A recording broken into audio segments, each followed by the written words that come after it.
In this tutorial, we are building a journey where a new ticket will be created in Freshservice when we receive information via Webhook.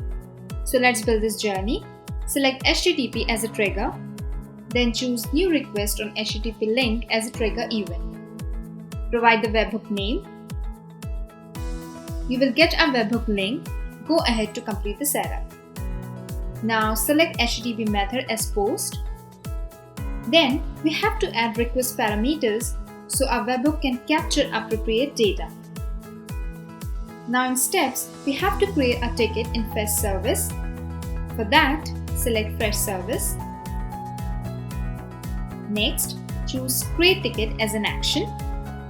Select an existing connection, then click on Link an account. Using Webhook app data, fill field details.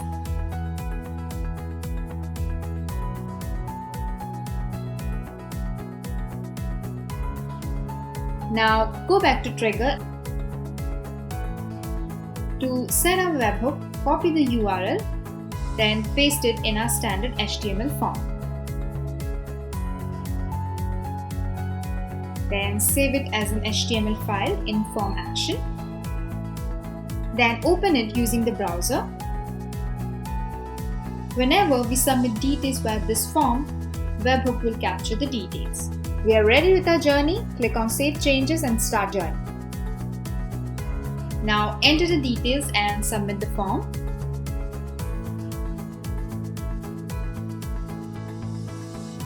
Once submitted, go back to our journey to check journey execution. Yes, it is executed successfully. Now go to Freshservice. We can see a new ticket has been created. So in this way, we can create an automation journey where a new ticket will be created in Freshservice when we receive information via web. I hope you like this video. To know more and get help in building automation journeys, visit quickwork.com.